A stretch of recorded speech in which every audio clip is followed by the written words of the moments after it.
Oh my God, this can't be real. This can't be real.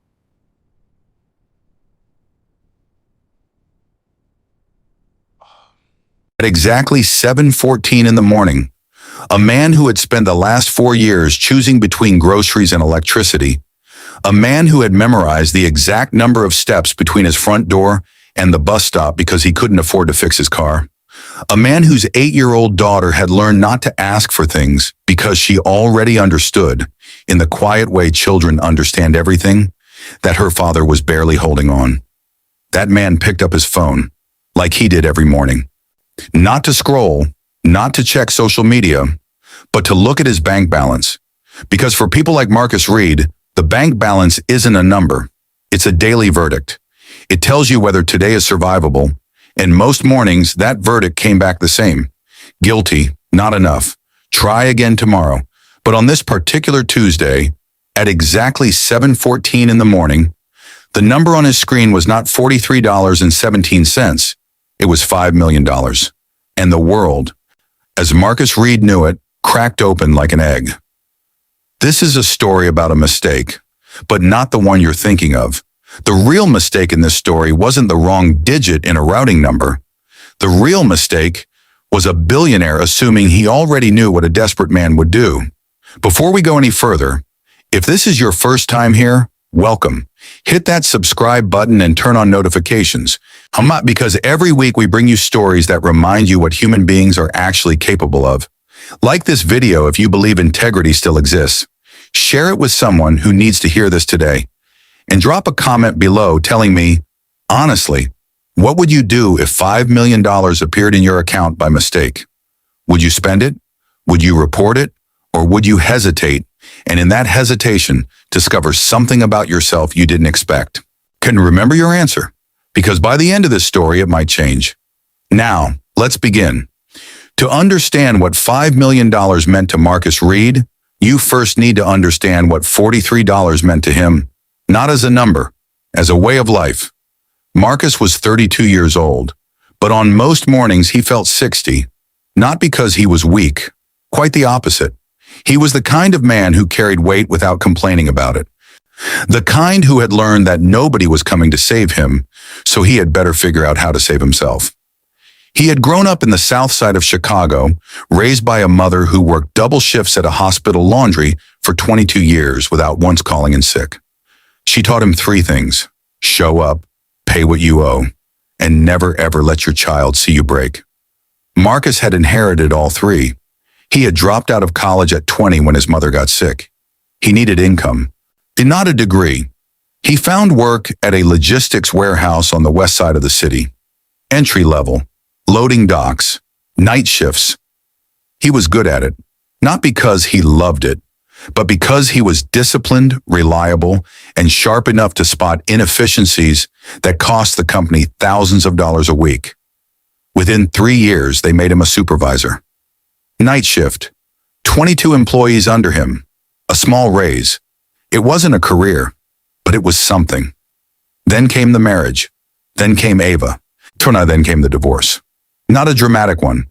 Not the kind with screaming and lawyers and accusations hurled across courtrooms. Just a slow unraveling. 2 young people who loved each other but couldn't figure out how to survive together. His ex-wife, Priya, had moved back to her family in Cincinnati. She wasn't cruel. She wasn't absent, but she was far. And custody arrangements across state lines are expensive and complicated and exhausting in ways that don't show up on any paperwork. Marcus kept Ava during the school year, which meant Marcus was everything: father, mother, nurse, tutor, cook, alarm clock, permission slip signer, nightmare chaser. He did all of it on a night shift supervisor's salary that, after taxes and child support and health insurance premiums, left him with roughly $1,800 a month. In Chicago, $1,800. His rent alone was $950. Do the math. There wasn't much left. And then came Ava's diagnosis. Asthma, moderate to severe. It sounds manageable, and it can be, with consistent medication, clean air, and regular doctor visits. But medication costs money. Clean air costs money. Doctor visits cost money. And money was the one thing Marcus didn't have. He learned to stretch a rescue inhaler 2 weeks past its intended use. He learned which hospital emergency rooms had shorter wait times. He learned that if you asked the pharmacist directly, well, sometimes they had samples. He learned all the tricks that people learn when they can't afford to do things the right way. And every night, before he left for his shift, he would stand in the doorway of Ava's bedroom and listen to her breathe. Just listen, making sure the sound was even, clear, unobstructed. Some nights it was. Some nights it wasn't. On the nights it wasn't, on the nights he could hear the faint wheeze threading through her exhale.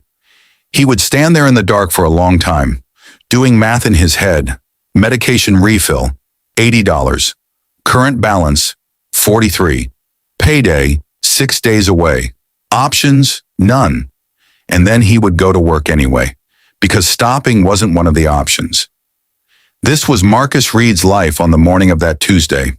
This was the life that $5 million fell into. Like a lightning bolt into a drought-cracked field. He was still in his work clothes when it happened. He had come home at 6:45 in the morning, made Ava's lunch for school, set a bowl of oatmeal on the table, and sat down with his phone to do his usual morning ritual. Check bank balance. Accept verdict. Move on. He opened the app. He looked at the number. He closed the app. He sat very still for 4 seconds. Then he opened it again. $5,043.17. The $43.17 were still there. His money still present. But beside it, beneath it, surrounding it like an ocean around a single grain of sand, was $5 million. Marcus put the phone face down on the table. He pressed both palms flat against the surface. He breathed. Then he picked the phone back up and called his bank. The automated system was no help. So he navigated through menus for 6 minutes before reaching a human being, a customer service representative named Denise, who sounded young and slightly bored until Marcus told her the balance on his screen. Then she was not bored. She confirmed the account. She put him on hold. She came back with a careful voice. The funds were real. They had arrived via wire transfer early that morning. They were available. Marcus thanked her. He hung up. Ava shuffled into the kitchen in her pajamas, rubbing her eyes with both fists like she always did. Her hair was in 2 lopsided braids from the night before. She was wearing the socks with the little foxes on them, her favorites. She was the most precious thing Marcus had ever seen. She was also, in this moment, the reason he had to be very, very careful. "Daddy," she said, climbing into her chair. "Why do you look weird?" "I don't look weird," he said. "Ah, how your face is doing the thing." "What thing?" "The thing where something happened but you don't want to say." 8 years old. 8. "Eat your oatmeal," he said gently. He looked at the empty inhaler beside the sink. He looked at the overdue power bill wedged under the fruit bowl. He made a decision, not about the $5 million, about one thing at a time. "Ava," he said quietly, "after school today, we're going to the pharmacy." She looked up. "Is it about my breathing stuff?" "Yeah." She nodded, serious in the way that children become serious when they've had to think about their health for too long. "Okay, Daddy." He kissed the top of her head, and he went to think. Now let's talk about Daniel Whitmore. Because to understand what happened next, and why it matters, you have to understand the kind of man who looks at a $5 million error and sees an opportunity to run an experiment on a stranger's soul. Daniel was 51 years old. He had been rich since he was 34. Truly, generationally, irreversibly rich. But wealth hadn't softened him. It had sharpened him. He was the kind of man who slept 5 hours a night and considered that an indulgence. He ran 7 miles every morning before the city fully woke up. Not for health, but for discipline. He kept his office at 68 degrees year-round because cooler temperatures increase cognitive efficiency. Shuri and Daniel Whitmore did not do anything without a reason. His father, Harold Whitmore, had built a small manufacturing business in Gary, Indiana. Harold was a self-made man in the truest sense. Calloused hands, no college degree, and a philosophy about human nature that he had developed not from books, but from 3 decades of watching people the moment things got hard. "People show you who they are," Harold used to say, either when it costs them something. Daniel had grown up watching his father test people, a friend who borrowed money and returned it without being asked. That friend got a job referral. An employee who reported a billing error that could have gone unnoticed. That employee got promoted. A business partner who, during a cash flow crisis, quietly shifted inventory to protect himself at Harold's expense. That partner was never spoken to again. Harold died when Daniel was 28. But his lesson lived on in his son like a second skeleton. By 51, Daniel had used that lesson to build one of the most successful private equity firms in the Midwest. Whitmore Capital managed over $4 billion in assets. They had offices in Chicago, New York, and London. They employed over 300 people. And Daniel still believed, more than he believed in almost anything else, that money was a truth serum. Give someone an unexpected windfall. He had once told an interviewer, and you'll know everything about their character in 72 hours. Everything they say they value, everything they claim to believe, all of it gets tested the moment the number in their account changes. He had built investment strategies around this principle. He had made hiring decisions based on it. He had ended relationships over it. And so, on that Tuesday morning, was when his compliance team flagged a $5 million routing error, when they showed him the account it had landed in, and he saw the balance that had been there before, $43, and he saw the name Marcus Reed, and he pulled up the brief profile his team assembled in under 20 minutes. Divorced, warehouse worker, one dependent child, near zero savings. He made a decision that surprised everyone in the room. He held up one hand. "Don't freeze the funds," he said. His head of compliance, a precise woman named Elaine, looked at him over her glasses. "Daniel," she said evenly, "we have a legal obligation." "We have 48 hours before that obligation becomes binding," he said. "I know the regulations, Elaine. I wrote the internal protocol." "Then you know that every hour we wait increases our exposure." "Give it 48 hours, he said. The room was quiet. "What exactly are you testing for?" Elaine asked. Daniel looked out his window at Lake Michigan, gray and enormous and indifferent. "Whether a desperate person is still capable of being honest," he said. He believed the answer would be no. He had always believed the answer was no. He had never once been proven wrong, and that, he would later understand, was the problem. Marcus spent the rest of that Tuesday morning sitting at his kitchen table with a legal pad and a pen. He wrote two headings. On the left, what I know. On the right, what I don't know. Under what I know, the money is real. It is currently available. It came from somewhere else. It does not belong to me. Someone is going to come looking for it. Under what I don't know, who sent it, why, whether I'm already in legal trouble, what my rights are, how long before it gets reversed, whether using any of it makes me a criminal. He looked at both columns for a long time.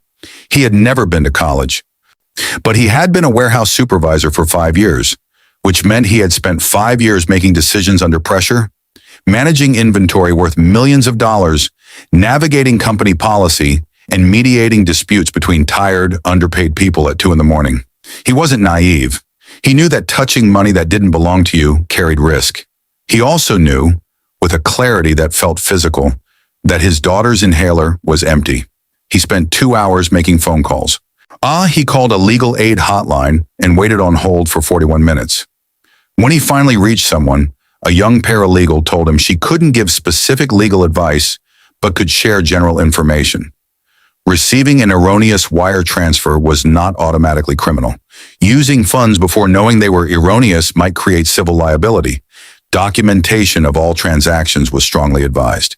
He thanked her and hung up. Then he made his first transaction. Walgreens Pharmacy. $186, 2 rescue inhalers, 1 portable nebulizer, a travel-sized one Ava could carry in her backpack so she wasn't dependent on the school nurse's office. Steroid medication for the next 60 days. He paid at the counter and felt nothing except a quiet, grim determination. He brought the bag home. He set everything on the counter. He labeled each item in his small, careful handwriting. Then he sat down and wrote the first entry in what would become a meticulous transaction log. Tuesday, 9:47 in the morning, Walgreens, South Michigan Avenue, $186.42. Ava's medical supplies, receipts attached. He kept the receipt.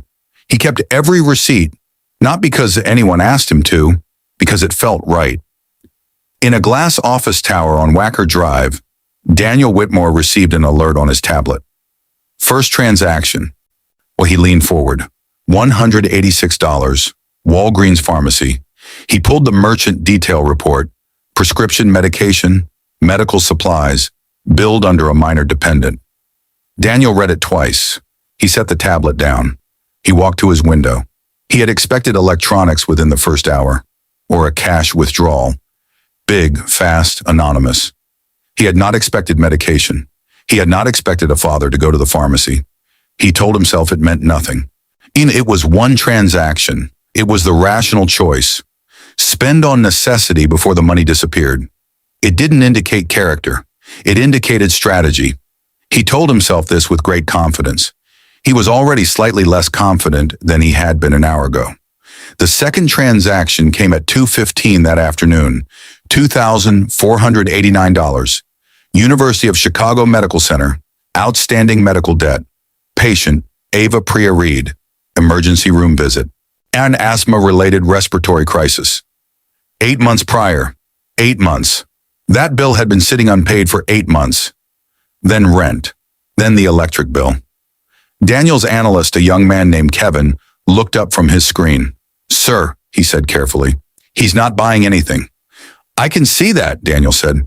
"He's paying debts." "I know." Kevin hesitated. "Should I notify legal?" Daniel didn't answer immediately. 4 transactions. The combined total, $3,839. All of them obligations. None of them indulgences. "Not yet," Daniel said quietly. He stood at his window for a very long time. What nobody tells you about suddenly having money, even money you know isn't yours, is how loud your mind gets. Marcus spent that Tuesday afternoon in a kind of controlled agony, because he absolutely knew, that he was holding borrowed time. The money would be recalled, when it had to be. $5 million didn't just disappear from somewhere without someone noticing. And yet, he was standing in the aisle of a grocery store, holding a box of the name brand cereal that Ava always reached for, and he always put back. And he was thinking, should I? He put it in the cart. Then he stood there for a moment, heart beating strangely, and thought about all the things he had not bought in 4 years. The winter coat Ava had outgrown, and he'd replaced with a second-hand one, 2 sizes too big because it would last longer. The school trip to the Science Museum that she had not gone on because he couldn't cover the $20 fee. The birthday cake he had baked from a box mix and decorated himself with the wrong color frosting because the right color was 60 cents more. He thought about all of those things, and then he put the cart back. Not entirely. He kept the cereal. Why, he bought groceries, real groceries, fruit that wasn't bruised, chicken that wasn't marked for clearance, Ava's favorite apple juice. But he did not buy a new coat. He did not book a vacation. He did not look at cars, because Marcus Reed had understood something in those 2 hours at the kitchen table. This money had a clock on it, and when the clock ran out, he did not want to be standing in wreckage. He wanted to be standing somewhere he could defend. That evening, Eva sat at the kitchen table doing homework while Marcus cooked dinner. Actual dinner, chicken and rice and vegetables. And she looked up at him with the particular suspicion of an 8-year-old who knows something is different but can't name it. "Daddy," she said. "Yeah." "Why is there real fruit?" He almost laughed. "Can't a man buy fruit?" "You always say fruit is a luxury." "I said that once." "You said it like 14 times. He turned from the stove. So she was watching him with those eyes. Enormous, dark brown, missing nothing. "Something happened today," he said carefully. "Something confusing. I'm still figuring it out. Good confusing or bad confusing?" He thought about it. "Both," he said. She nodded, apparently satisfied, and went back to her homework. He turned back to the stove. His hands were steady. He didn't know how. After Ava was in bed, Marcus sat at the kitchen table again. He opened his laptop and began to research. Erroneous wire transfers, banking law, consumer rights, civil liability, criminal exposure. He read for 3 hours, and somewhere in hour 2, something shifted in his thinking. He had been so focused on protecting himself, on documenting, on not spending recklessly, on being ready to hand the money back, that he hadn't stopped to ask a different question. What would it look like if this money could actually help someone? Not just him. He thought about the emergency room visit 8 months ago. The night Ava's breathing got so bad, he carried her to the car and ran 3 red lights. The waiting room, the other families, the exhausted faces, the children who looked like Ava. Too young to be this familiar with hospitals. He had sat in that waiting room for 6 hours. He had watched families get devastating news. He had watched parents do the same math he always did. How much will this cost? How do we cover this? At the worst possible moment. And he had thought even then, someone should do something about this. He opened a new document. He started writing. It wasn't polished, it wasn't professional, but it was real. He wrote for 2 hours, and when he finally closed the laptop and went to bed, the document had a title, a proposal for a pediatric medical debt relief fund. He didn't know why he wrote it. He just knew that he couldn't help it. Daniel Whitmore did not sleep well that night. This was unusual. He was not a man who lost sleep over business decisions. He had terminated divisions, restructured companies, made calls that cost hundreds of people their jobs. And he had slept. Not because he was callous, but because he was certain. Certainty was his deepest comfort. But on Tuesday night, he lay in his penthouse apartment on the 53rd floor of a building he owned, and he stared at the ceiling, and he thought about $186 at a pharmacy. He thought about the 8-month-old hospital bill that had been sitting unpaid. He thought about the fact that in 16 hours, Marcus Reed had touched less than $4,000 of $5 million, and every dollar had gone to something he already owed. He thought that doesn't fit. He thought that's not what desperate people do. And then in the particular honesty that comes only in the middle of the night, he thought something more uncomfortable. How many desperate people have I actually watched? How many have I given enough time to actually show me who they were? He had built his philosophy on observation, but had his observations been fair? Had he watched people in crisis with patience? Or had he watched them for 30 minutes, seen the first predictable thing, and called it proof? He got up at 4 in the morning. He ran his 7 miles, but his mind was elsewhere. And when he returned to his office at 7:30, there was a notification from his monitoring team. No overnight transactions. Marcus Reed had not touched the money while he slept. Daniel stood at his desk and read that for a long time. Nothing overnight, no panic buying, no cash withdrawal, just nothing. And something that had been solid and immovable inside him, a certainty he had carried for 23 years, began very quietly to crack. Wednesday morning, Marcus called in a favor. He had a neighbor, an older man named Terrence, retired from the city's public defender's office. They had an easy friendship built on shared stoops and borrowed tools and the occasional evening chess game. Marcus called him at 8 in the morning and explained the situation. There was a silence on the other end. Then Terrence said, "Come over." They sat at Terrence's kitchen table for 2 hours. Terrence called a former colleague who specialized in financial law. She spent 30 minutes on the phone with Marcus, laying it out clearly. If he used the funds believing them to be erroneous, and the original sender could prove he knew they didn't belong to him, he faced civil liability for the amount spent. Criminal exposure was possible, but unlikely without evidence of intentional deception. His best protection? Document everything. Initiate contact with the sending institution. I'd be proactive rather than reactive. After the call, Marcus sat quietly. Terrence brought 2 cups of coffee. "What are you thinking?" Terrence asked. Marcus wrapped both hands around his mug. "I'm thinking," he said slowly, "that I've already spent money I shouldn't have spent, and I need to be ready to account for every dollar. That's the right instinct. And I'm thinking," he paused, "I've got something at home, an idea, the kind that would have seemed crazy yesterday, but today it doesn't."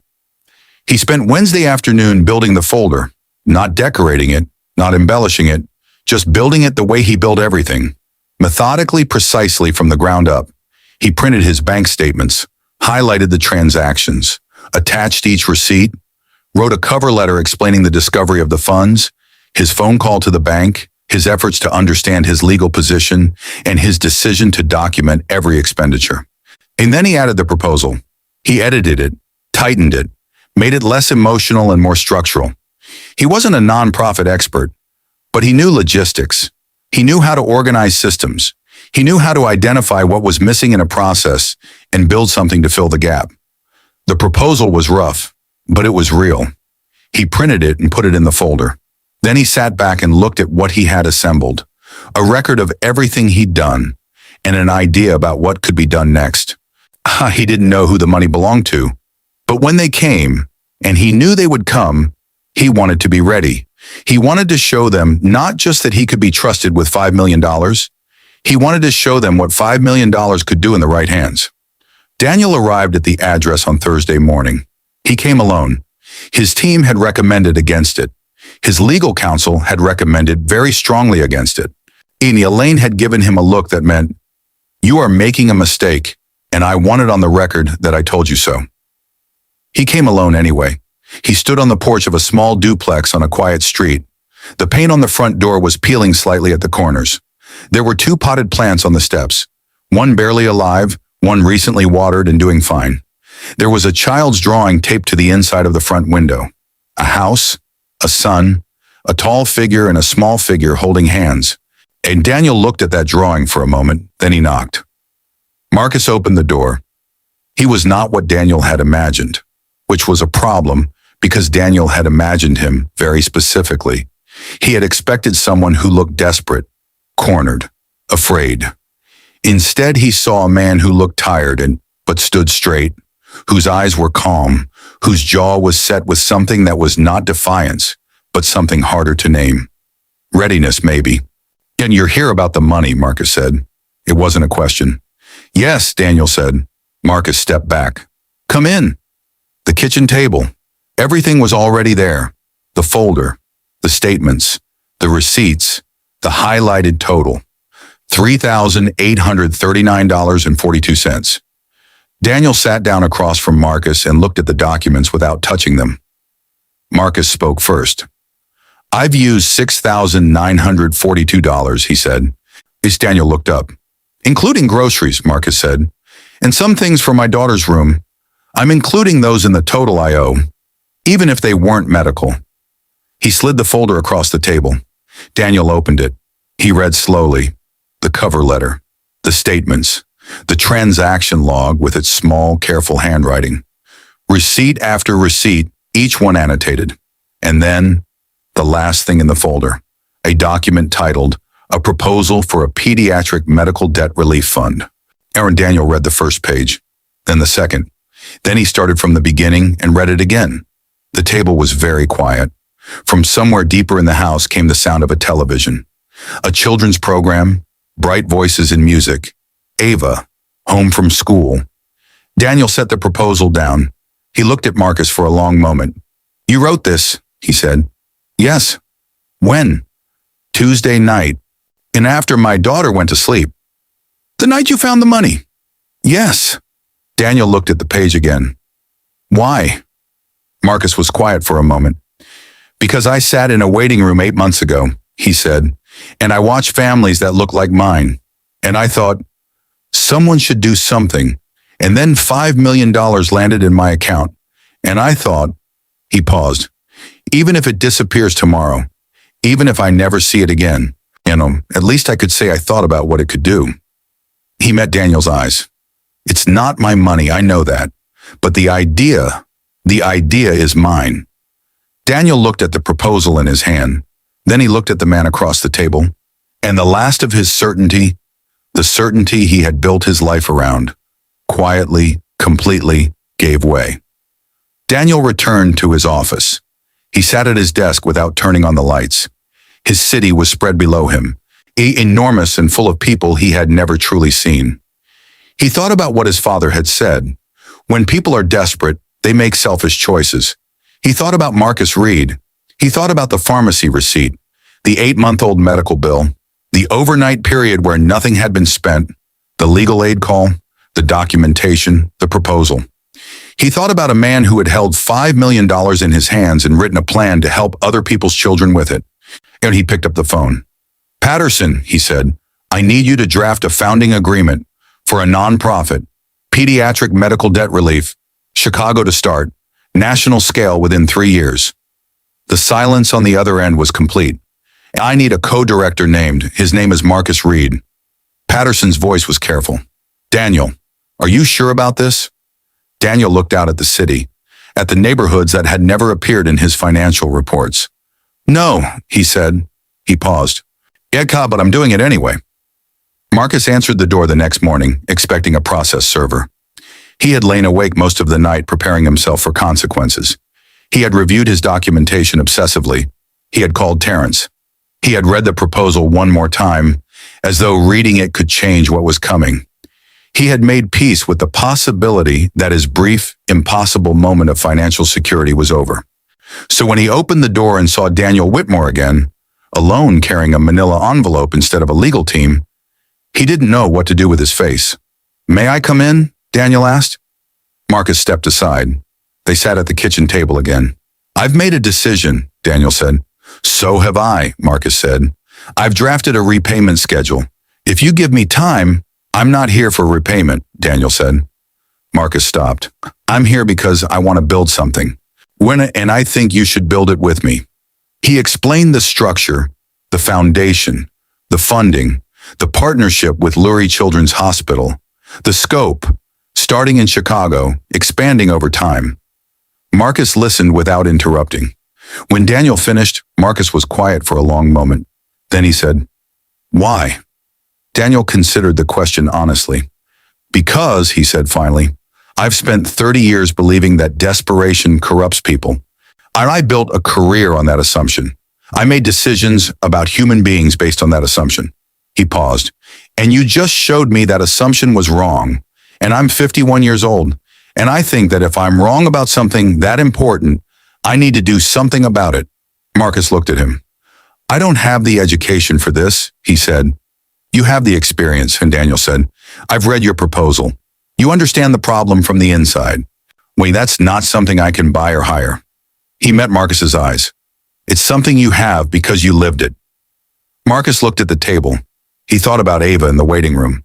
He thought about the other families. He thought about the document he had written at midnight, half convinced it was pointless. What would this actually look like? He asked quietly. Daniel opened the envelope. They talked for 3 hours. The months that followed were not easy. Let's not pretend they were. Marcus trained intensively. He took nonprofit management courses online, completed certifications, studied financial structures and governance models on nights and weekends. He was a night shift supervisor who had never run an organization. And now he was learning at 32 how to be an executive director. It was hard. And there were moments, many moments, when he sat with a textbook and felt the gap between where he was and where he needed to be like a physical weight. But he had spent 4 years working through the night. Hard work was not a new language for him. It was his first one. He met with hospital administrators at Lurie Children's.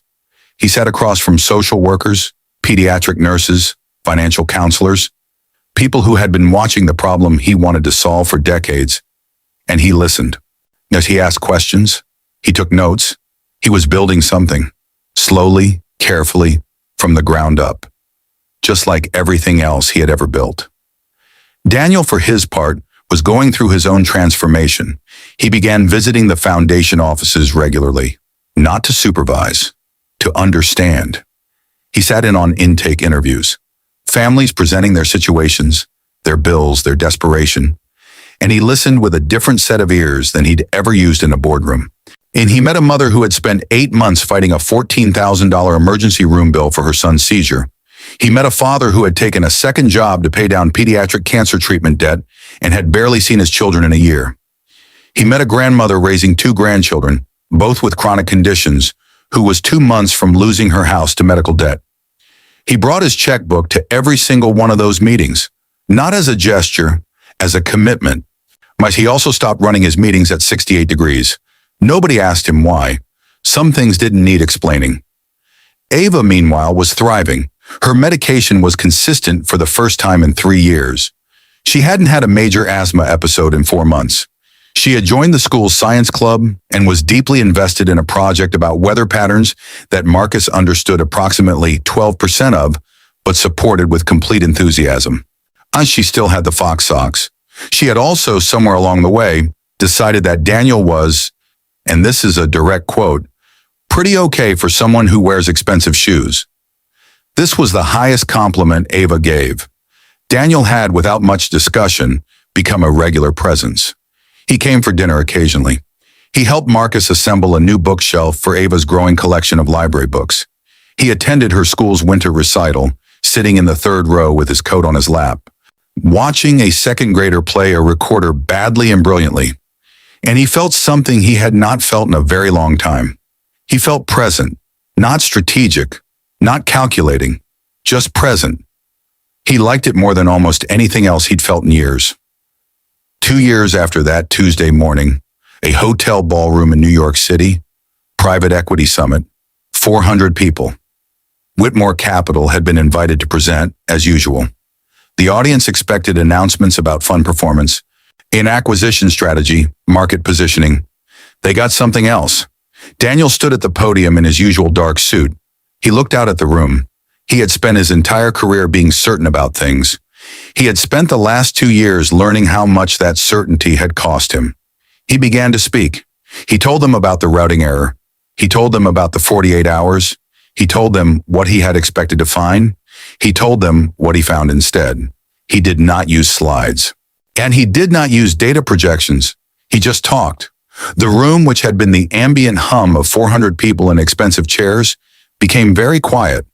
In finance, he said, we talk about return on investment as though it is the only return that matters. But I made an investment 2 years ago that has produced a return I cannot enter into any spreadsheet. He paused. A man I had never met held $5 million in his hands for 48 hours. He could have taken it. I believed he would. Instead, he bought his daughter her medication. He paid his electric bill. He sat down at midnight and wrote a plan to help families he had never met. He paused again, and he put it in a folder, and he waited for me to come. The room was completely silent. I've spent 30 years believing that crisis reveals weakness. I was wrong. Crisis reveals character. And character, true character, is the only investment that never loses its value. He looked to the front row. Marcus and Ava. Ava, sitting straight in her chair, with her fox socks hidden beneath dress shoes she had very specific opinions about. Marcus in a jacket and tie with the same calm eyes. Daniel met his eyes. I'm expanding the foundation to $200 million, he said, because I met one man who reminded me what money's actually for. After the conference, in the marble lobby of the hotel, Ava ran to Daniel. She threw both arms around him. He caught her. She was small and fierce and real. Are more kids going to get help? She asked, her voice muffled against his jacket. He held on. Yes, he said. A lot more. She pulled back and looked at him very seriously. Good, she said, because it's really stressful when you're sick and your dad is worried. Daniel nodded slowly. I know, he said quietly. Harry, I know it is. Marcus came to stand beside her. He extended his hand. Daniel looked at it. Then he pulled Marcus into an embrace. The kind that doesn't require explanation, that doesn't need words, that happens between two people who have changed each other in ways neither of them fully understands yet. Here is what this story is actually about. It is not about money. It is about the stories we tell ourselves about other people. Daniel Whitmore was not a villain, and he was a man who had been taught a lesson early in life and who had never questioned it because it had never cost him anything, until it almost cost him everything. He almost reversed that transfer. He almost took the money back in the first hour and written Marcus Reed off as a statistic. He didn't, not out of generosity, but out of curiosity. And that small act of waiting, that 48-hour pause, gave him something no boardroom had ever given him. The truth. Marcus Reed was not a hero either. He was a man who was scared and tired and trying. He made decisions under pressure that not everyone would make. He chose documentation over denial. He chose honesty over escape, not because he was extraordinary, but because his mother had told him to pay what you owe and never let your child see you break. and he had listened. $5 million landed in the wrong account, and two men, one with everything and one with almost nothing, found themselves sitting across a kitchen table, looking at a folder of receipts and a handwritten proposal, deciding what kind of people they wanted to be. Neither of them got it perfectly right. Both of them got it right enough. And in the gap between a mistake and a choice, something was built that has cleared over 3,000 pediatric medical debt cases in 2 years.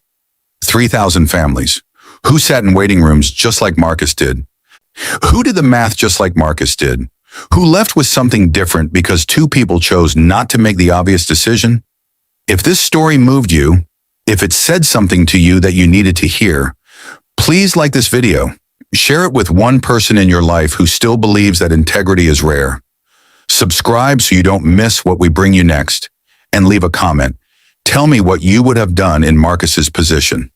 Tell me what you would have done in Daniel's, because both answers reveal something, and I think you already know what they reveal. I'll see you in the next story.